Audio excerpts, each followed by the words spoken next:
I could care less if Brad Marchand chose Florida over us in free agency, because all we really needed was the new all-time leading goal scorer in Leafs history, Big Papi! Okay, cool. We bounced back from that dud of a Winter Classic with a huge win against the Colorado Avalanche, only to then lose to the Leafs and some rando from Montreal?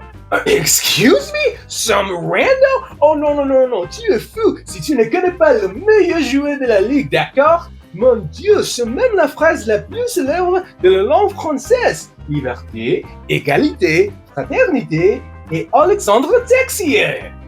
Well, excuse my French, but can we commit to a goddamn rebuild and give our prospects some goddamn ice time at some point? Hell yeah! First Mountain against Calgary and then Berkeley Catton twice against Boston, and we get to celebrate back-to-back nights of first NHL goals for our rookies! Alright, yeah, it takes us 40 shots to score 1 goal against the Kraken, but Zane Parik having a little bit of swagger and a little bit of confidence, that's the real problem, right? Give me a break! Going through that classic hybrid rebuild as well, I see. Well, let me know how it goes, because so far for us, oh my god, Fraser Minson might actually be my favorite thing to come out of Vancouver since, well, actually, he might be the only good thing to ever come out of Vancouver. Okay, well, that's a lot of big talk coming from you, considering Boston is terrible and their team sucks too. Bro, that wasn't even us. That's from a fictional TV show that happened to come out when we played you all last week. Oh, you know what? Forget it. Good, because I'm not allowing any disrespect for the career-defining Norris caliber season for Matthias Samuelsson.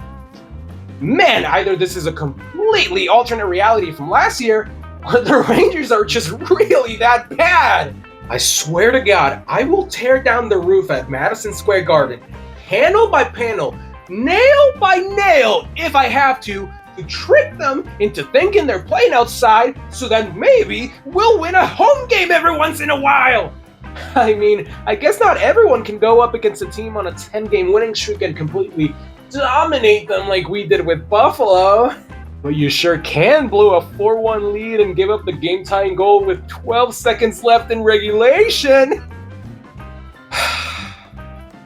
Hey, now, we all have bad losses from time to time.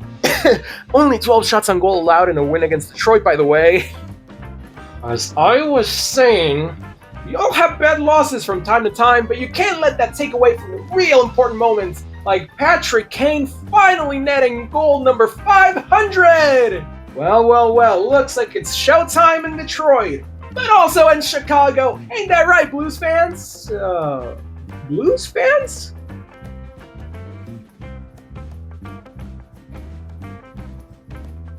Oh, hell no.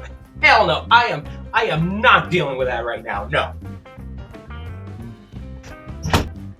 Anyways, and with Bedard finally coming back from injury, we're about to make this 4-game winning streak into 5 in a row! Whoa, hold it right there, pal. It's gonna be a no on that 5-game streak, but on the bright side, Drew Commesso gets the honor of being goalie number 187 to get scored on by Ovi!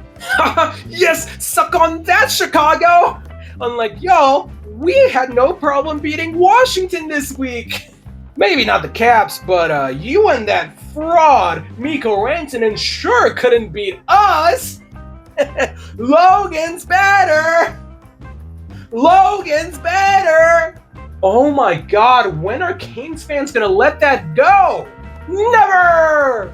Damn, we might be back to the same old Ducks from years prior, but at the very least, we're not carrying random grudges like some of these other teams.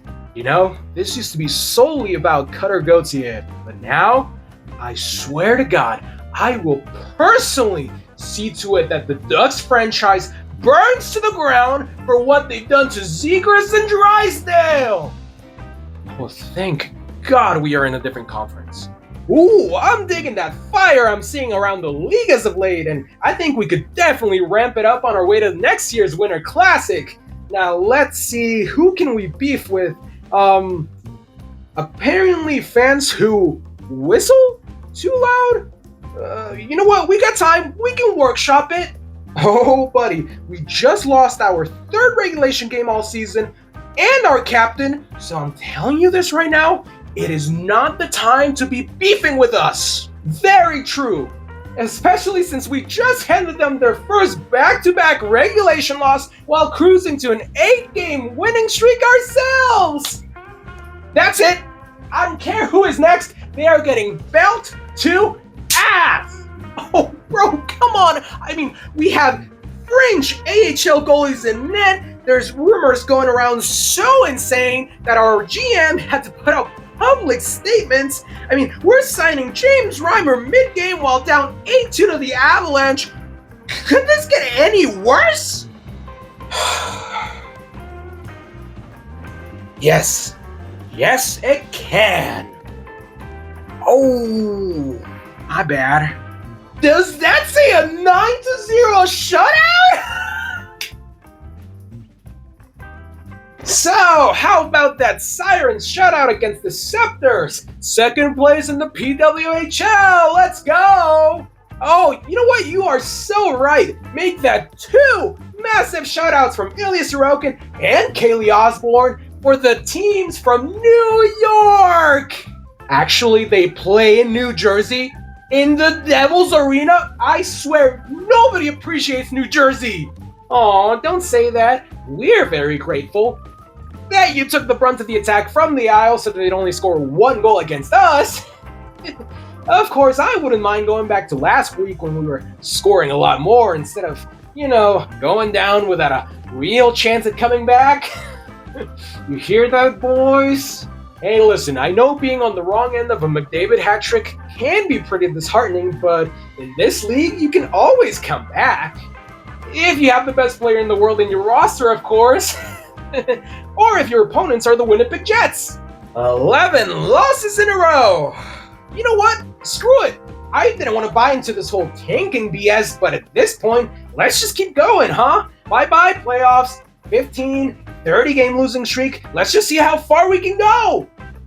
We got blown out by the Winnipeg Jets. Okay, hear me out. If we sneak in as the wild card, maybe. Is this actually my life right now? Really? The Jets? That just makes our 2 losses to the Kings this week look even more pathetic.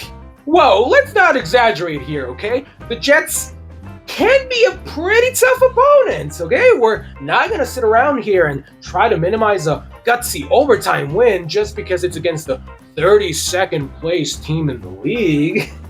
Actually, if you really think about it, it's pretty impressive. Nope, I don't care. I just want to move on and try to forget like I did after Macklin Celebrini went beast mode to tie the game in the final minute of regulation and then go on to win in overtime? I need a drink. Woo, that's right. We did it. We beat LA. Beat LA. Beat LA.